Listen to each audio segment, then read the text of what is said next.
Alors que l'actualité égyptienne se précipite depuis quelques jours avec notamment la découverte à Saqqara de la plus vieille momie jamais retrouvée, datant de la 5e dynastie, une autre découverte absolument exceptionnelle est quant à elle passée un peu à la trappe.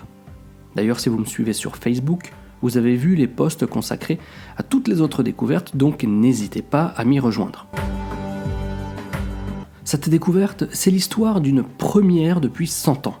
Un papyrus complet de 16 mètres de long a lui aussi été découvert à Saqqara, au sud de Gizeh, célèbre entre autres pour la plus vieille pyramide d'Égypte, celle du pharaon Djoser, et exploité comme nécropole par les anciens Égyptiens dès le début de l'âge de bronze. Des archéologues ont donc mis au jour un papyrus complet, intact et scellé, de 16 mètres de long, contenant des extraits du Livre des Morts, l'un des principaux textes funéraires de l'Égypte antique. Comme à l'accoutumée, la découverte a été annoncée par Mostafa Waziri, le secrétaire général du Conseil suprême des Antiquités. Il s'agit du premier papyrus complet retrouvé depuis plus de 100 ans et, fierté nationale, du premier découvert par un archéologue égyptien.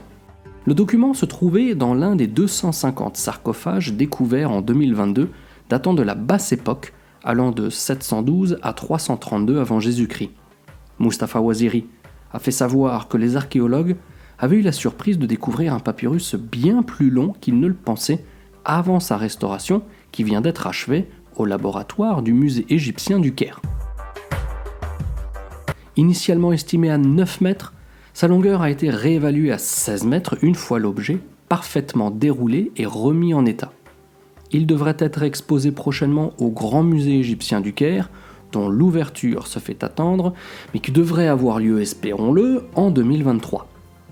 Si vous êtes des fidèles de la chaîne, vous avez dû voir ma vidéo consacrée au Livre des Morts. Et si ce n'est pas le cas, eh bien vous en retrouverez le lien dans la description, en n'oubliant pas de vous abonner à la chaîne, c'est évidemment totalement gratuit et ça soutient mon travail. Le texte du Livre des Morts et ses 186 chapitres, destinés à la vie dans l'au-delà, étaient généralement inscrits sur un papyrus avant d'être déposés près des momies dans leur sarcophage et fut le plus largement utilisé durant le Nouvel Empire, vers 1550 à 1070 avant Jésus-Christ. Il existe de nombreux textes du Livre des Morts, mais l'analyse exhaustive de cette nouvelle découverte de 16 mètres de long pourrait éclairer plus précisément les anciennes traditions funéraires égyptiennes. Des informations sur le propriétaire du papyrus et sa date précise seront bientôt annoncées, c'est tout du moins ce qui a été déclaré.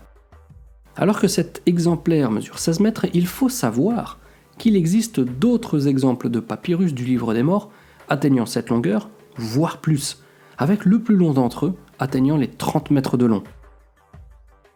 Ce papyrus semble être le deuxième contenant des textes du Livre des Morts ayant été retrouvé à Saqqara au cours de la dernière année. En 2022, un papyrus fragmentaire de 4 mètres de long, contenant des textes du Livre des Morts lui aussi, avait été retrouvé à Saqqara dans un puits funéraire près de la pyramide du pharaon Téti, ayant régné vers 2300 avant Jésus-Christ. Ce papyrus, il indiquait l'identité de son propriétaire, un homme du nom de Pouachaïf.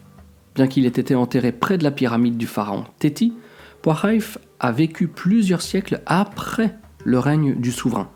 Les puits funéraires où ce papyrus a été retrouvé datent des 18e et 19e dynasties d'Égypte, c'est-à-dire environ 1550 à 1200 avant Jésus-Christ. Cette différence de date pour cet autre papyrus n'était toutefois pas une immense surprise, car la pratique d'être enterré à côté de la pyramide d'un ancien souverain était très populaire en Égypte ancienne. Encore donc une formidable découverte venue de la terre des pharaons, donc c'est plutôt sans risque que je peux vous donner rendez-vous très prochainement pour de nouvelles actualités archéologiques issues de nos dynasties adorées. D'ici là, comme toujours, les amis, portez-vous bien et surtout, n'oubliez pas de garder la passion. Ciao ciao.